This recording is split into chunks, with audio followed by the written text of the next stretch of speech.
little yarnivores and spiderettes. Fiber Spider back again with the continuation of the Celtic Weave Bag. Thank you for joining me today, and thank you to Lion Brand for sponsoring this video. All right, so as you can see, we are ready to continue our bag by doing the top finishing edge and, of course, adding the handles for our tote. Now, what I did is I decided to mark out where I want the handle placement. All right, so what I did was I took an even number of stitches on this side and on this side, and I sort of guesstimated about where I wanted them.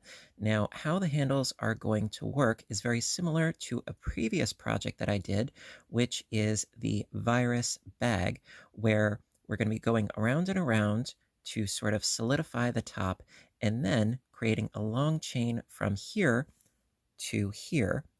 And that chain is going to be our handle. And then we're going to sort of solidify that with a number of rounds. Okay. So that being said, what I did was I actually, like I said, I sort of guesstimated about where I wanted it. And I did 16 stitches from here to here. Each one of these markers does count as a stitch. So as you can see, I've got 2, 4, 6, 8, 10, 12, 14, and 16 stitches on this side. And then I did 16 stitches on this side as well. And so that gives you a general idea. Now, of course, this is totally up to personal preference. If you want them to be, oh, there goes my air. It is very hot today. So it's totally up to personal preference as to how close together you want them or how far apart, but this will give you a rough guesstimation. Of course, also, this will change if the dimensions of your bag are different than what we are doing today. That is totally up to you. So, without further ado, let's get started today, shall we? Okay. Alrighty, so to sort of solidify the top and clean up this edge a little bit, what we're going to do is we're going to do a couple of rounds of single crochet, and we're going to be going in a spiral. So it's not going to be chaining up one and then doing a single crochet into the next stitch, because I find it's a lot easier this way. So without chaining up one, not into this stitch that we just went into, but into the next stitch, just single crochet. There you go. And then single crochet into the next stitch, and so on and so forth. It's really that easy. Yes.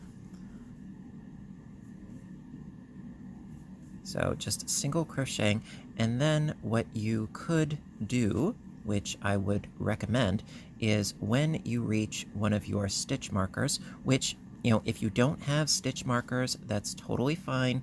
You can use a scrap of yarn. That's totally workable. So I'm going to just do the next stitch here, and then I'm going to move my marker up a stitch. Now, because I went one past, go one back. There. Okay, so that way the markers will continue to be at our edges. And so yeah, really just do single crochets. Now, an alternative of what you can do is, if you want this top edge to have more of a textured look, you could go into the back loop only. See, we've got the front loop and we've got the back loop. So what you could do is go into the back loop only, and then you end up with sort of a ridge on your single crochet rounds. You can kind of see that little bar right there. I'm not going to do that for me personally, but that is something else that you can do, is just going through the back loop only of your stitches and that will create an additional feature if that's what you choose. I do like giving you guys some options. And I'm not about to say that, any of this is set in stone or anything like that. No, I want you guys to have fun and experiment with what works best for you. And so, yeah, I mean, just do single crochets all the way around.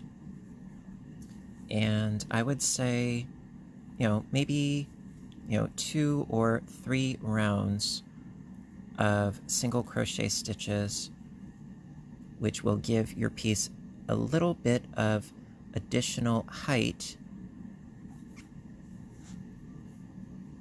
And I'm just going to move this marker up and over. There we are. So it'll give your piece a little bit of additional height, but also it'll clean up this edge for when we do our handles. So that being said, I'm going to finish up this round and perhaps a couple of more, and I will meet back up with you. All right, I'll see you in a bit. Okay, just wanted to touch base before I go too far.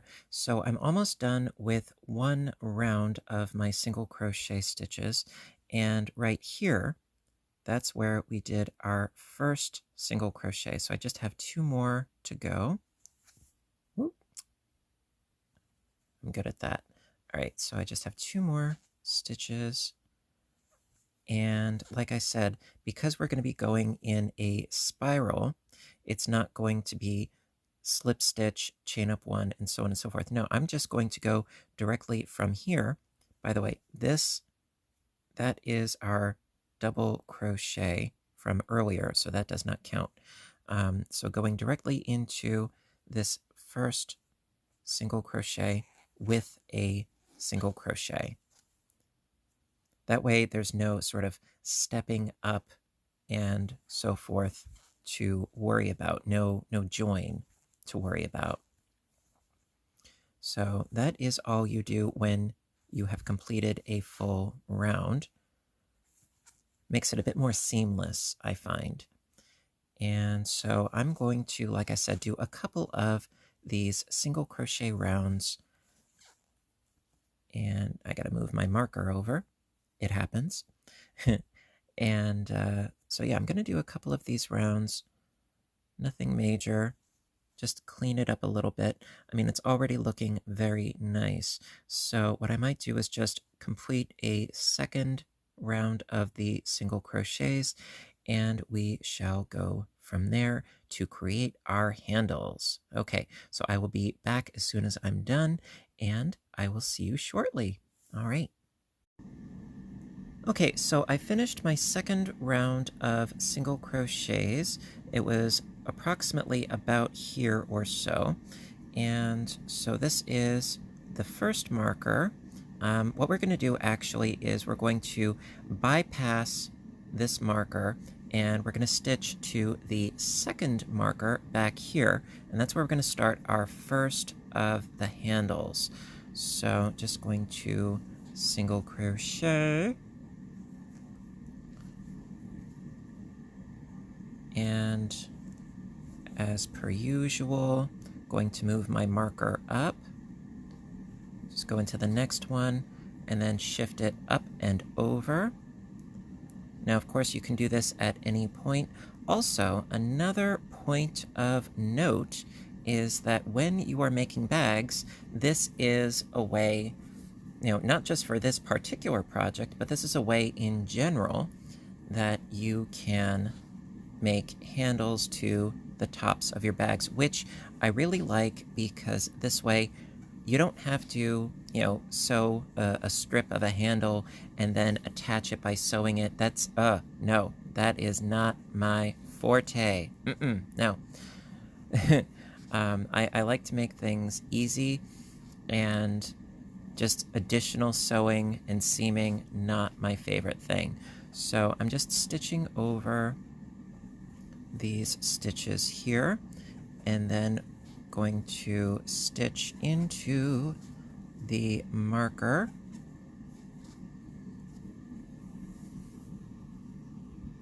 sorry, my piece is getting rather large here. So, okay, so we have our marker here, and going to stitch into the marker, into that stitch where the marker is. And now it is a matter of, oh, I caught the marker, sorry. There we go. Okay, so now really it's a matter of determining how long you want your handles to be. If you want this to be over your shoulders or more of a tote handle, totally up to you. Now on, like I said, the previous project that I did, which was the virus bag, I did about 30 chains. So that's what I'm going to do for this one here. So just chain up 30. 1, 2,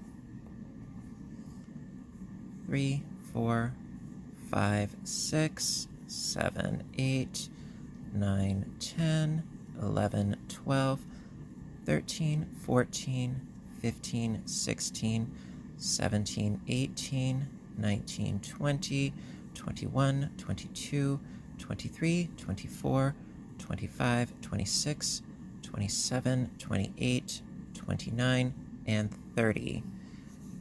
And then, being sure not to twist up your chain, going to do a single crochet into where we have our marker on the opposite edge here. So single crochet right into that stitch, like so, and then single crochet your way to the next marker on this side. And at this point, you really don't need to move the marker up. So just single crocheting my way to the next marker.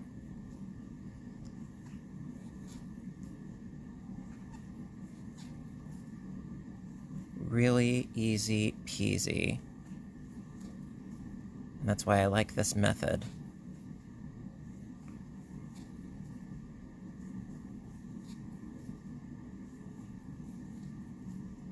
Okay, almost there.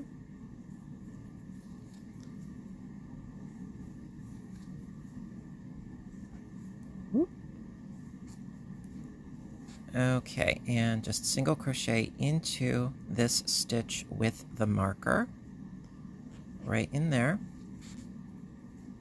Then, for this side, do another 30 chains. Let me just pull out some more yarn here. Okay, going to do an additional 30 chains.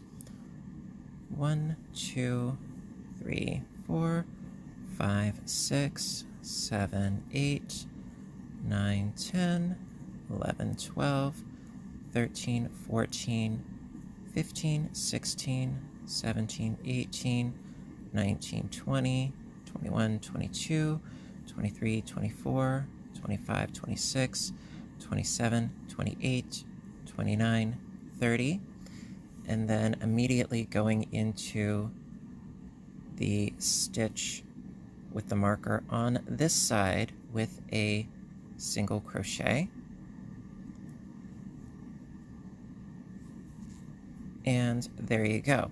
Now, what I'm going to do is just do a couple more stitches here.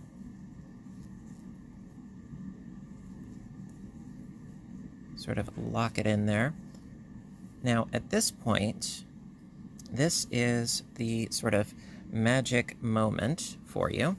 You know, if you want your handles to be bigger, you know, like for instance, if you wanted to use this bag as an over-the-shoulder kind of bag, you know, like these handles would not be big enough, okay? Just, no, they would not be big enough, obviously. But, you know, if you wanted to have it as more of a tote bag, this would totally suffice. Now, keep in mind, oh, and the air is now off, so you can hear me better. Yay! Since this is going to be a tote bag, this, as far as a handle opening, I think totally works. So I'm going to stick with this. Keep in mind, though, that the width of the handles, yes, it is going to be wider. This is just the initial chain. We're going to be building off of this chain to make our handles wider. Otherwise, they will cut into your hand, and that is no fun. So, that being said, it's at this point that you want to determine, all right, are these long enough? If they are, you can keep going. If not, this would be the time to go back, rip out your chains, and adjust the length accordingly, okay? But I'm happy with this, so we are going to keep on keeping on from here. Alrighty.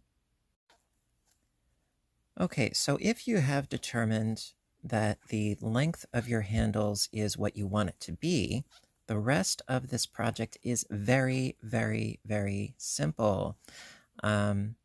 With the exception of what we are about to do in just a moment. We're going to be working into our chain. Let's see, so I've got one more single right here. So we're going to be working into our chain, which doing single crochets into a chain, it's not fun, I know, but compared to the rest of the project, it's not that bad. So you could go about this in several ways. You could go underneath just the top, the back bump, the back loop of the chain. Honestly, I'm not a big fan of that. Personally, I think it's better to go underneath both loops of the V of your chain. And yes, it is a bit more difficult and fiddly, but going underneath both, I think, looks a lot better. And perhaps is a bit more structurally sound. Now, yeah, this does take a bit more doing, but I think that it is worth it. So I'm going to go into each chain, going underneath both loops of the V, as I call it, all the way across. The next round will be considerably easier, but we have to work if we want the results. See, that looks nice and neat, that edge right there. Okay, so I'm going to finish up the rest of this chain off camera, and basically that's really what this amounts to. Just going one stitch per stitch for your chain, and then when you reach the end here, just single crochet across. Sorry, my project is rather cumbersome. Just single crochet your way across these stitches here until you reach your next chain. And again, do one stitch per stitch in your chain all the way around, and so on and so forth. Okay, so that being said, we are on the proverbial final lap, but this is a bit fiddly, so I'm going to do this off camera and I'll spare you. All right, so I'll see you in a bit. Okay, so the hard part being over, I did a single crochet into each chain for my handles for both of them, and I rather like how long the handles are for my personal taste. And so from here, we are on easy street. Yes, for a change, right? So from here on, all you need to do is a single crochet into each stitch here, as well as a single crochet into each stitch on the handle. And previously, again, I'm referring back to the virus bag that I had done. All I did was about maybe 5 rounds for a decent width for the handles. You don't want them to be too narrow, because if they are, like I said, I find that it sort of cuts into your hand a bit. So I would say make it a little bit wider than narrow. And that's all you have to do for the rest of this project. It's that simple. So what I'm going to do is I'm going to finish up another 4 more rounds, and that will be it. It's that easy. All right, so I'm just going to finish this up off camera, and I will be right back. Alrighty, so I have done a total of 5 rounds, including the rather beastly one. So I've got 5 rounds of single crochet for this handle as well as for this handle. Now comes for the finishing.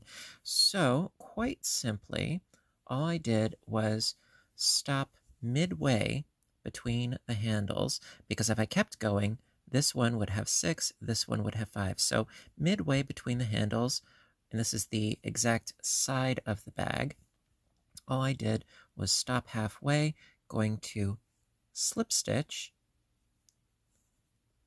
and from here, I already pre-cut my yarn, so pull out your end, grab yourself your handy dandy yarn needle, and sew in your end. Now, what I like to do, generally I don't show this on camera, but what I like to do is I like to go into the next stitch with my tail, and it creates a pretty nice even join without any sort of bump going on. And then, yeah, you just sew in your tail into your stitches. Now, because these are single crochet stitches, it's very nice, very tight, very easy to hide the tail. And so, you do that a bit and you trim off your end so it looks nice and neat. And then, of course, take out your stitch markers naturally, and there you go. You have yourself a really lovely bag, tote bag or a shoulder bag, big or as small as you want to. Absolutely love this project, and I hope you do too. So, again, thank you so much for joining me today. And of course, thank you, Lion Brand, as well, for sponsoring the video. Can't thank all of you enough. Your support means ever so much to me, and it makes this channel possible. So, thank you. So, that being said, if you liked this, please give a little thumbs up button down below. You know I appreciate your appreciation, as always. And do check out the links in the description box. And you know what to do. Until next time, I want all of you to stay inspired, stay caffeinated, stay stitching, and please stay safe. Take care of yourselves and each other, and I will see you in my next video. Bye for now, everybody, and have a great day.